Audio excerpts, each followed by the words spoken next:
नमस्कार, मी आर.सी. सोनवाने, शिल्पनिदेशक संधाता, संत जगनाडे महाराज शासकीय औद्योगिक प्रशिक्षण संस्था नागपूर। आज आपण या ठिकाणी मेक एज जॉइंट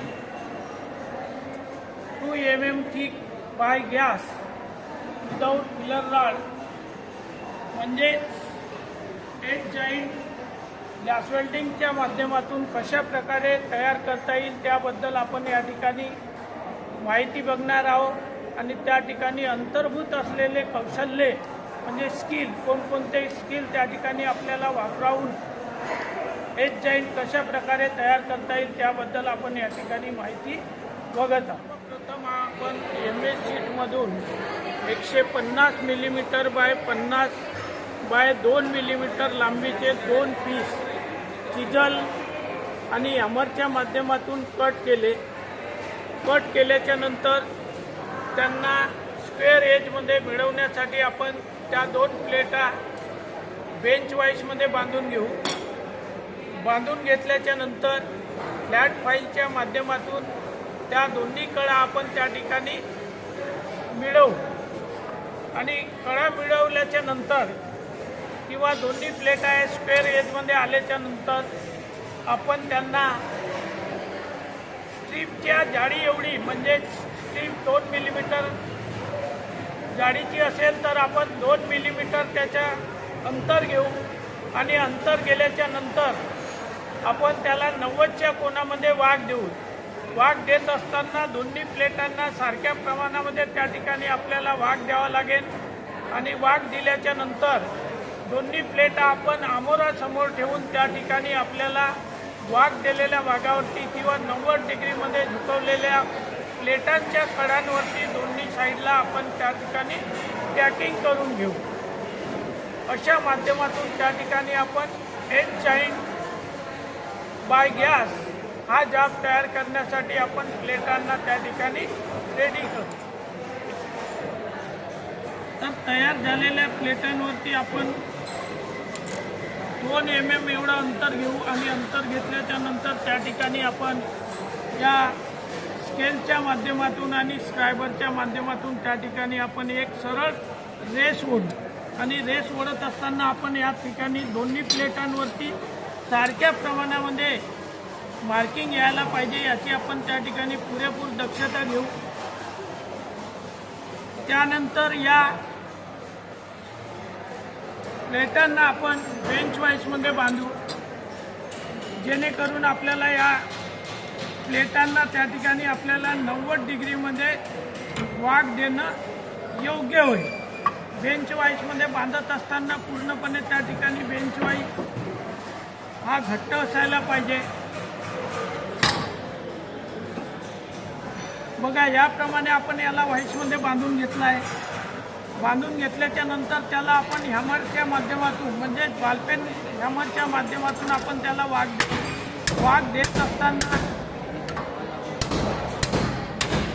सारख्या प्रमाणामध्ये त्या ठिकाणी वाघ यायला पाहिजे याची आपण त्या ठिकाणी दक्षता घेऊ।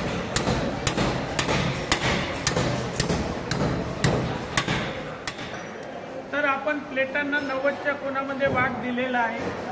आणि वाघ दिल्याच्या नंतर आपण त्यांना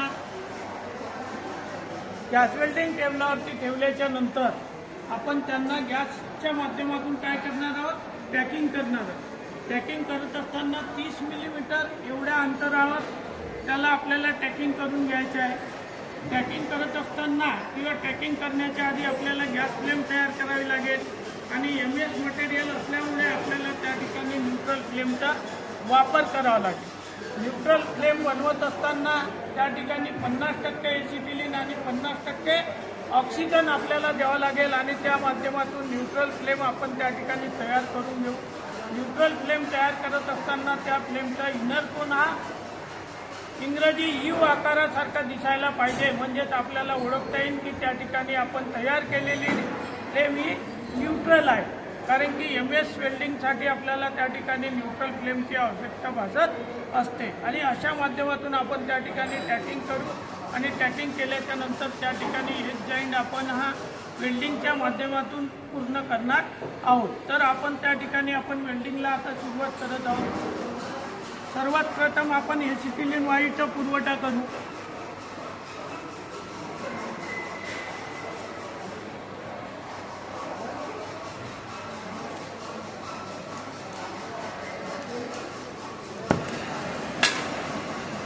बघा आपण एसिटिलीन वायूचा कंट्रोल वाल्व ओपन केलेला आहे आणि या ठिकाणी एसिटिलीन नावाची फ्लेम आता तयार झालेली आहे।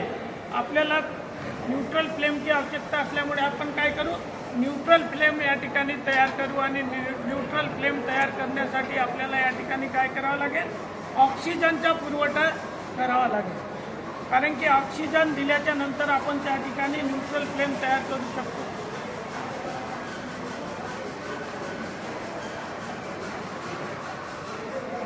बघा आपण ऑक्सिजन कंट्रोल वाल्व ओपन केलेला आहे आणि या ठिकाणी आता आपल्याला जो फ्लेमचा इनर कोन आहे हा इंग्रजी यू आकारासारखा दिसत आहे।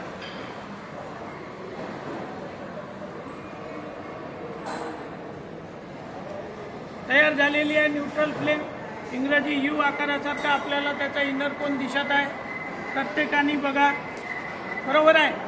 आता सर्वात प्रथम आपल्याला एज जॉईंटसाठी काय करून घ्यायचे, टॅकिंग करून घ्यायचे। टॅकिंग करत असताना आपल्याला लक्षात ठेवायचं आहे का 30 मिलीमीटर लांबीवरती टॅग करायचे। बघा आता आपण टॅकिंग करून घेऊ।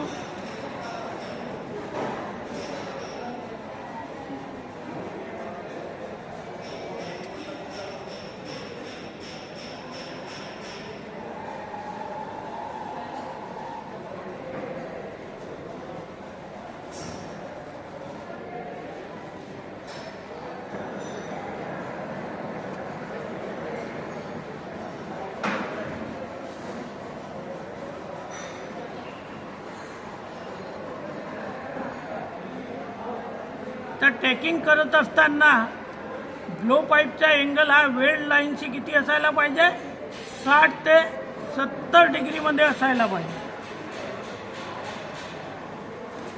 आणि या जाबची जाडी ही 2 मिलीमीटर असल्यामुळे या ठिकाणी आपण काय करतो, लेफ्टवर टेक्निकचा वापर करतो। लेफ्टवर टेक्निक म्हणजे उजवीकडून वेल्डिंगला सुरुवात करून डावीकडे ही पूर्ण केली जाते आणि 5 मिलीमीटर जाडीपर्यंत आपण लेफ्टवर टेक्निकचा वापर करतो। तर या ठिकाणी बघा टॅकिंग आपण करत आहोत।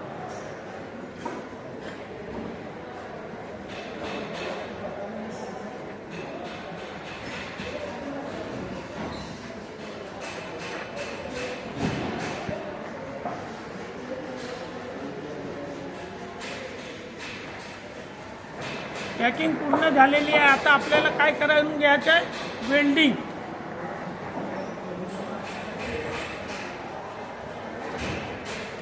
वेल्डिंग करत असताना बघा इनर कोन हा 2 ते 3 मिलीमीटर अंतरावरती असायला पाहिजे। फ्युजन झोन पासून किंवा वितळलेल्या मेटल पासून किती असायला पाहिजे अंतर, 2 ते 3 मिलीमीटर।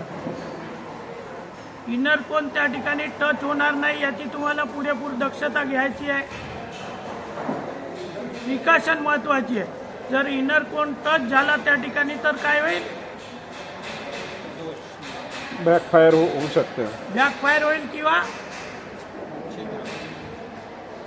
फ्लश बॅक होऊ शकतो। म्हणून आपण काय करायचं आहे, इनर कोन हा 2 ते 3 मिलीमीटर अंतरावरती पकडून आपल्याला काय करायचं आहे, वेल्डिंग करून घ्यायचे। बघा वेल्डिंगला सुरुवात झाली आहे आणि या ठिकाणी अशा माध्यमातून आपण काय करत आहोत, make a edge joint on MS sheet 2 mm thick that position without filler rod. हा जॉब या ठिकाणी आपण या वेल्डिंगच्या माध्यमातून, गॅस वेल्डिंगच्या माध्यमातून अशा प्रकारे पूर्ण केलेला आहे। वेल्डिंग रनाच्या शेवटी क्रेटर येतो म्हणून आपण काय केली, फ्लेम त्याच्या जवळ पकडली आणि अशा माध्यमातून आपण त्या ठिकाणी वेल्डिंग रन हा पूर्ण केलेला आहे। तर वेल्डिंग रन पूर्ण झाल्याच्या नंतर आपल्याला काय करायचं आहे, फ्लेम बंद करायची आहे। फ्लेम बंद करत असताना सर्वात प्रथम आपण कोणता कंट्रोल वाल्व बंद करू, एसिटिलीन। तर आपण एसिटिलीन कंट्रोल वाल्व बंद करू। बघा टोटली फ्लेम या ठिकाणी बंद झालेली आहे. बंद झाल्याच्या नंतर नोझल ही काय झालेली आहे, गरम झाल्यामुळे सुद्धा बॅकफायर होऊ शकते. म्हणून आपण काय करू, याला थंड पाण्यामध्ये बुडवून ठेवू, जेणेकरून गरम झालेला वेल्डिंग लो पाईप हा काय होईल, थंड होईल.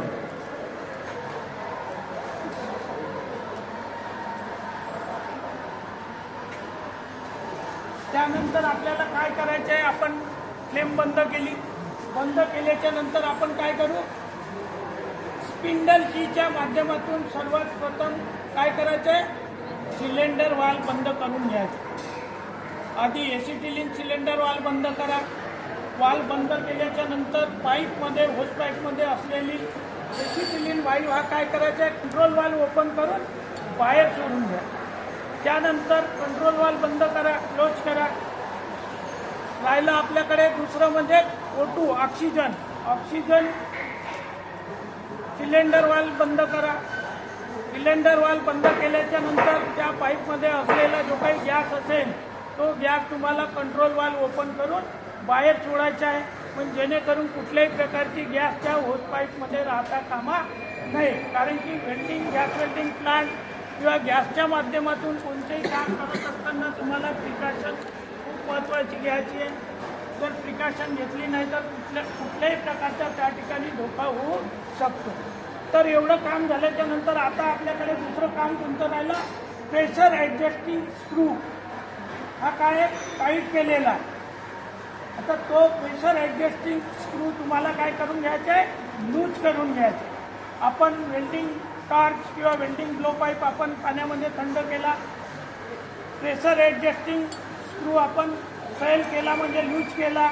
त्याच्यानंतर कंट्रोल वाल्व टाईट केले, स्पिंडल बंद केला. आता पूर्ण आपला प्लांट टोटली काय झालेला आहे, बंद झालेला आहे. आणि अशा माध्यमातून आपल्याला त्या ठिकाणी होस पाईप त्या प्लांटला गुंडाळून ठेवायचा आहे, जेणेकरून कुठल्याही प्रकारची दुर्घटना होता कामा नये.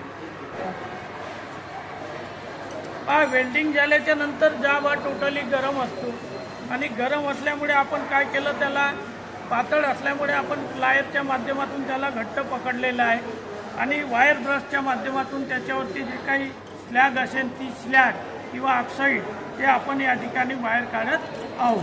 तर अशा माध्यमातून आपण तयार केलेला एज जॉईंट आपण त्या ठिकाणी काय करत आहोत, पूर्ण करून घेत आहोत. आणि पूर्ण केल्याच्या नंतर आपण त्याचं परीक्षण करून घेऊ की कुठल्याही प्रकारचे त्या ठिकाणी दोष येणार नाही किंवा आले नाही, त्याच्याबद्दल आपण पुरेपूर त्या ठिकाणी खात्री करून घेऊ. तर बघा आपण याचं परीक्षण करत आहोत.